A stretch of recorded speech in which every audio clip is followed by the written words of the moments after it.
زکوٰۃ اور فطرہ اسلام کا جو اخلاقی جز ہے اور جو صلہ رحمی کا جز ہے اسلام میں، اس کا ایک بہت اہم حصہ ہے جی تو اس لیے سب سے پہلے یہ بات ذہن میں رکھنی چاہیے۔ بار بار حضور صلی اللہ علیہ وسلم سے بھی پوچھا گیا صلی اللہ علیہ وسلم۔ کہ اچھا انسان، بہترین مسلمان کون سا ہوتا ہے؟ ارشاد نبی ہوا کہ جن کے اخلاق بہت اچھے ہوں اور جو سخی ہو، لوگوں کو تقسیم کرنے والا ہو، بانٹنے والا ہو۔ ہم سب کی ماں ام المومنین سیدہ عائشہ صدیقہ رضی اللہ تعالیٰ عنہ رضی اللہ تعالیٰ۔ نے ہمیں یہ تربیت دی۔ انہوں نے ایک مرتبہ اپنے بھانجے حضرت عمرو کو، حضرت عروہ کو فرمایا کہ یہ زکوٰۃ کے کچھ دینار ہیں اور فلاں صاحب ہیں، اللہ والے ہیں، ان کے جا کے دے کے آؤ۔ جی اور حضرت عروہ کو یہ بھی کہا ساتھ میں حضرت عائشہ رضی اللہ تعالیٰ عنہ نے کہ جب دینے جاؤ گے تو یہ ان کے ہاتھ میں نہیں پکڑانے،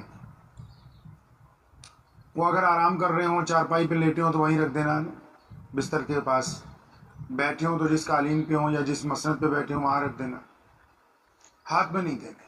السلام علیکم دوستو، ویلکم مائی یوٹیوب چینل میں شہزاد رحمانی انڈیا سے۔ دوستو کیسے ہو؟ امید کرتے ہیں خیریت سے ہوں گے۔ اللہ پاک آپ سب کو خوش رکھے۔ پیارے دوستو، آج کی اس ویڈیو میں ہم لے کر حاضر ہوئے ہیں شاہی امام پنجابی کا زبردست بیان۔ آج کا ایوان ہے زکوٰۃ اور فطرہ کس کو دینا چاہیے۔ دوستو ہم لے کر چلتے ہیں آپ کو ہم بیان کی جانب۔ بسم اللہ الرحمن الرحیم۔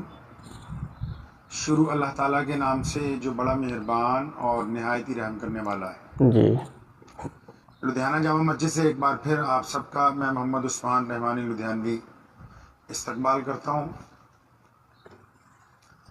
دراصل بہت سارے ساتھیوں کے اور لوگوں کے اکثر فطرے کے متعلق فون جو ہیں وہ آ رہے ہیں کہ فطرہ جو ہے وہ کتنا ادا کیا جائے، جی اور زکوٰۃ کے متعلق بھی کچھ ایسی ہی باتیں جو ہیں وہ موصول ہو رہی ہیں۔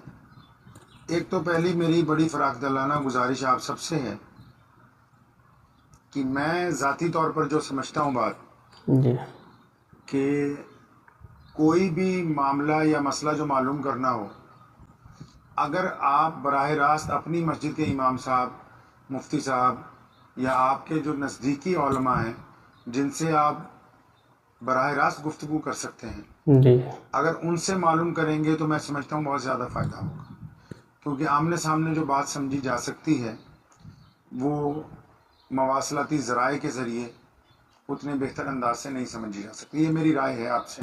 جی کوشش کیا کریں کہ براہ راست علماء کے ساتھ بات ہو جائے۔ زکوٰۃ اور فطرہ اسلام کا جو اخلاقی جز ہے اور جو صلہ رحمی کا جز ہے اسلام میں، اس کا ایک بہت اہم حصہ ہے جی تو اس لیے سب سے پہلے یہ بات ذہن میں رکھنی چاہیے۔ بار بار حضور صلی اللہ علیہ وسلم سے بھی پوچھا گیا صلی اللہ علیہ وسلم۔ کہ اچھا انسان، بہترین مسلمان کون سا ہوتا ہے؟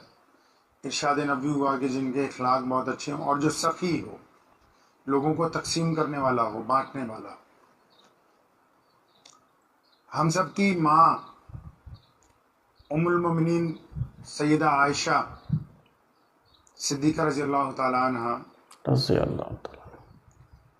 نے ہمیں یہ تربیت دی۔ انہوں نے ایک مرتبہ اپنے بھانجے حضرت عمرو کو، حضرت عروہ کو فرمایا کہ یہ زکوٰۃ کے کچھ دینار ہیں اور فلاں صاحب ہیں، اللہ والے ہیں، ان کے جا کے دے کے آؤ۔ جی اور حضرت عروہ کو یہ بھی کہا ساتھ میں حضرت عائشہ رضی اللہ تعالیٰ عنہ نے کہ جب دینے جاؤ گے تو یہ ان کے ہاتھ میں نہیں پکڑانے، وہ اگر آرام کر رہے ہوں، چارپائی پہ لیٹے ہوں تو وہیں رکھ دینا، بستر کے پاس بیٹھے ہوں تو جس قالین پہ ہوں یا جس مسند پہ بیٹھے ہوں وہاں رکھ دینا، ہاتھ میں نہیں دینے۔ اور دینے کے بعد دعا کے لیے بھی نہیں کہنا، بس دو اور آ جاؤ۔ راوی نے لکھا ہے کہ حضرت عروہ نے واپس آ کے امی عائشہ رضی اللہ تعالیٰ عنہ سے پوچھا ہے کہ آپ نے 2 پابندیاں لگائی تھیں کہ ایک تو ہاتھ میں نہ دیں اور دوسرا ان کو دعا کے لیے بھی نہ کہنا جن کو زکوٰۃ دے کے آیا ہوں میں. تو پیارے نبی حضرت محمد رسول اللہ صلی اللہ علیہ وسلم کی زوجہ ہم سب کی ماں نے یہ تعلیم فرمائی کہ دیکھو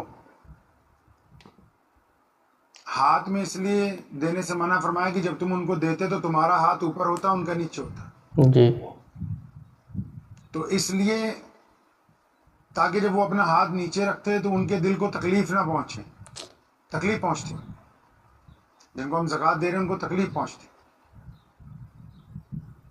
تاکہ ان کا ہاتھ نہ پھیلے تمہارے سامنے. اس لیے فرمایا کہ میں نے تجھے کہا تھا کہ لیٹے ہوں بیٹھے ہوں جہاں بھی ہوں ان کے قریب رکھ دینا.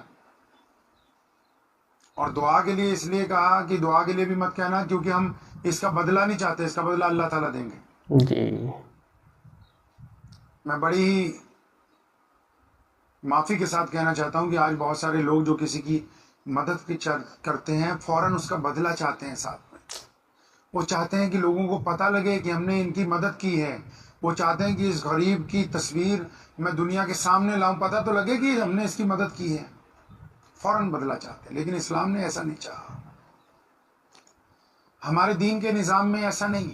جی اللہ کے پیارے نبی صلی اللہ علیہ وسلم نے ہمیں ایسی تعلیم نہیں دی. آج بھی الحمدللہ مسلمان پوری دنیا میں سب سے زیادہ چیریٹی کرتے ہیں اور خاموشی کے ساتھ کرتے ہیں. زکوٰۃ دینے کا یہ مسئلہ ہے کہ زکوٰۃ جنہوں نے دینی ہے وہ لوگوں کے گھر تک جائیں, لینے والے آپ تک نہ آئیں. جی اسلام نے پیارے نبی حضرت محمد رسول اللہ صلی اللہ علیہ وسلم نے غریب کی عزت نفس کی بڑی حفاظت فرمائی ہے. آپ نے غریب کے آتم سمان کی, غریب کی عزت کی, اس کی آبرو کی رسول اللہ نے بڑی حفاظت فرمائی ہے. اسی لیے حاکم نے حکم دیا کہ زکوٰۃ آپ ان کے گھر دینے جائیں گے, وہ آپ کے پاس لینے نہیں آئیں گے. اور دینے کے لیے بھی فرمایا کہ ایسے طریقے استعمال کیے جائیں کہ زیادہ سے زیادہ یہ کوشش ہو کہ جن کو زکوٰۃ دے رہے ہیں ان کے دل کو تکلیف نہ پہنچے. جی اب فطرہ دیکھ لیں. اب بہت سارے لوگ پوچھ رہے ہیں فطرہ کتنا ہوگا. سب کو پتا ہے, احادیث کی کتابوں میں لکھا ہے 1.5 یا 2 سیر گیہوں فطرہ روزوں کی زکوٰۃ ہے. جی احادیث میں آتا ہے کہ روزوں میں جیسے ہم سے کوئی غلطی ہو جاتی ہے, بد زبانی ہو جاتی ہے, تو سونے رسول نے فرمایا کہ روزوں کی زکوٰۃ ہے فطرہ, فطرہ دے دو. 1.5 یا 2 سیر گیہوں دے دیجیے. اب 2 کلو کنک گیہوں جو ہے کتنے کی ہوگی؟ تو ایسے لوگوں کو دینے کے لیے حکم فرمایا عید کی نماز سے پہلے دینا. کن لوگوں کو جو بہت غریب ہیں, جو عید نہیں منا سکتے ہیں. جی اس میں بھی اللہ نے ایک راستہ مسلمانوں کو دکھایا کہ جب تم عید منانے لگو گے تو عید منانے سے پہلے ان غریبوں کا, مستحق لوگوں کا خیال رکھو گے جو عید نہیں منا سکتے, جن کے گھر میں کھانے پینے کو کچھ نہیں ہے, جو لباس نہیں خرید سکتے, جو اپنے بچوں کے لیے کچھ نہیں کر سکتے. تو حکم دیا گیا کہ تم ان کو فطرہ دے دو. اب فطرہ کتنا ہونا چاہیے؟ 1.5 یا 2 سیر گیہوں یا اس کی قیمت. اس میں ایک بہت اہم بات ہے جو عام لوگ زیادہ استعمال میں نہیں لاتے. ہمارے پیارے نبی صلی اللہ علیہ وسلم نے بذات خود گیہوں کا فطرہ نہیں دیا, بذات خود کشمش کا فطرہ دیا ہے. کھجور کا فطرہ دینے کا بھی حکم آیا اور گیہوں کا. اب 3 باتیں ہوں گی, پہلی کشمش, دوسری کھجور, تیسرا گیہوں. اب آپ حضرات اپنی حیثیت کے مطابق سمجھ لیں کہ آپ کو کون سا فطرہ دینا ہے. اسلام نے یہ کام آپ پہ چھوڑا ہے. اگر آپ کھجور کا فطرہ دینے کی حیثیت رکھتے ہیں تو پھر آپ گیہوں کا فطرہ نہ دیں. مثال کے طور پر ایک بندہ کروڑ پتی ہے تو وہ 20-25 روپے 50 روپے کلو گیہوں کا فطرہ نہ دے, 300 روپے کلو جو کشمش ہے, 3 کلو کشمش ایک آدمی کے اوپر. اب اس کا مطلب اس ایک آدمی کا فطرہ 900 روپے یا 1000 روپے ہو. اب اس رئیس آدمی کے گھر میں اگر 10 افراد ہیں, میاں بیوی بچے, ماں باپ وغیرہ ملا کے، تو اس کا فطرہ 10,000 روپے ہوا۔ اب وہ 10,000 روپے کن لوگوں کو دے؟ سب سے پہلے اس کے پڑوس میں اگر کوئی ایسا غریب ہے جو عید کی خوشی میں شامل نہیں ہو سکتا، ایسا بندہ جس کے پاس کھانے کے لیے کچھ نہیں، جو پریشان حال ہے، تو اس کو چاہیے کہ اپنا فطرہ اس کو دے دے۔ جی اب اگر پڑوسی متمول ہیں، مالدار ہیں، تو پھر اس کو اپنے بھائی بہنوں میں، رشتہ داروں میں دیکھنا کون کمزور ہے۔ جی یہ نظام اسلام نے بنایا تاکہ ایک مضبوط سماج، ایک مضبوط معاشرہ تیار ہو۔ جی اب جو لوگ کشمش کا فطرہ دے سکتے ہیں یا کھجور کا فطرہ دے سکتے ہیں، کھجور بھی اچھے والی 150-200 روپے کلو، اچھی کھجور اگر 150-200 روپے بھی کلو ہے تو ایک آدمی کو 3 کلو کھجور کا فطرہ دینا چاہیے، تو کم از کم 500 روپے ایک آدمی کے ہو گئے۔ تو گھر میں جتنے لوگ ہیں اتنے لوگوں کا فطرہ وہ کسی غریب مستحق آدمی کو دیں۔ اس سے کم درجے والے جو ہیں وہ گیہوں کا فطرہ دیں تاکہ وہ کسی غریب آدمی کی مدد کر سکے۔ جی اب ہمارے یہاں جو ماشاءاللہ اچھے مالدار بھی ہیں، وہ سوچتے ہیں کہ چلو ہم بھی گیہوں کا فطرہ دے دیتے ہیں، جبکہ سونے رسول صلی اللہ علیہ وسلم نے کشمش کا فطرہ دیا، کھجور کا بھی فطرہ دیا ہے۔ تو اس لیے میری آپ سے گزارش یہ ہے، آج آپ کے سامنے مختصر سے وقت کے لیے اس لیے لائیو ہوا ہوں کہ زکوٰۃ دیں۔ اس رمضان میں تو خصوصی طور پر جتنے مالدار ہیں ان لوگوں پر زکوٰۃ کا پیسہ خرچ کریں جو آپ کے قرب و جواہر میں بھوکے ہیں، پریشان ہیں جو۔ اور خرچ کیسے کرنا ہے؟ جس طرح رسول اللہ نے سکھایا کہ کسی کو پتہ نہ لگے۔ سونے رسول نے فرمایا دائیں ہاتھ سے دو، بائیں کو پتہ نہ لگے۔ واٹس ایپ فیس بک پہ ڈالیں گے، کچھ لوگ واہ واہ کر سکتے ہیں، کہہ سکتے ہیں کہ واہ اچھا کام کر رہے ہیں آپ، لیکن اجر کوئی نہیں ملے گا۔ جہاں فائدہ ہونا تھا وہاں نہیں ہوگا۔ جی جی فائدہ تو قبر میں چاہیے، حشر میں چاہیے۔ فائدہ اللہ کی مدد کی شکل میں چاہیے کہ آج جب ہم جن کی مدد کر رہے ہیں اور اللہ جب ہم سے خوش ہو جائیں تو اللہ ہماری جب مدد کریں تو ہم گرتے ہوئے اٹھ جائیں، بھٹکتے ہوئے سیدھے راستے پہ آ جائیں۔ تو اس لیے اتنا سستا نہ بیچیں اپنی محبتوں کو، اپنے اخلاص کو، اپنی دولت کا اتنا کم ریٹ نہ لگائیں کہ واٹس ایپ اور فیس بک پر نیلام ہوگی۔ نہیں، آپ معیاری لوگ ہیں، آپ کو اللہ نے پسند کیا ہے اپنے دین کے لیے۔ اللہ نے آپ کو پیارے نبی حضرت محمد رسول اللہ صلی اللہ علیہ وسلم کا دین عطا فرمایا ہے۔ صلی اللہ علیہ وسلم۔ آپ کا ہر کام معیاری ہونا چاہیے، آپ کا معیار محمد رسول اللہ صلی اللہ علیہ وسلم کے حکم کے مطابق ہونا چاہیے۔ تو اس لیے جب آپ زکوٰۃ دیں، خود دینے کے لیے جائیں اور ہاتھ میں نہ پکڑائیں تاکہ دوسرے کو شرمندگی نہ ہو۔ اور اس بات پر تو آپ روزانہ اللہ کا شکر ادا کریں کہ اللہ نے آپ کو دینے والوں میں رکھا ہے، لینے والوں میں نہیں رکھا ہے۔ روزانہ اللہ کا شکر ادا کریں۔ تو اس لیے میری آپ سے گزارش ہے کہ جو لوگ فطرہ کھجور کا دے سکتے ہیں، کشمش کا دے سکتے ہیں، وہ گیہوں کا نہ دیں۔ پہلے ان لوگوں کی ضرورت پوری کریں جو آپ کے پڑوس میں ہیں۔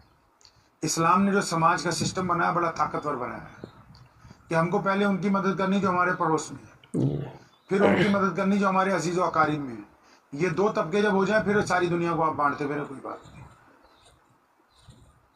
اور اس کے ساتھ ساتھ اپنے مسجدوں میں، مدرسوں میں جو لوگ وہاں خدمت کر رہے ہیں، جو جس مسجد کے صدر ہیں، ذمہ داران ہیں، وہ اپنے امام حضرات کا، مؤذنین کا، مسجد کے خادموں کا خاص کر دھیان رکھیں۔ یہ ان کی ذمہ داری ہے۔ تو دعا کیجیے اللہ تعالیٰ مجھے بھی، آپ سب کو بھی ان مختصر سی باتوں پہ عمل کرنے کی توفیق عطا فرمائے۔ اللہ حافظ۔ ماشاءاللہ بہت ہی خوبصورت انداز سے بیان فرما رہے تھے مولانا شاہی امام صاحب۔ ہم امید کرتے ہیں آپ کو بیان پسند آئے ہوں گے۔ اگر آپ کو بیان پسند آئے ہیں تو ہمارے چینل کو بھی سبسکرائب کر لیجئے گا۔ دوستو دعا میں یاد رکھے گا، ملتے ہیں کسی نیکسٹ ویڈیو میں، جب تک کے لیے السلام علیکم، خدا حافظ۔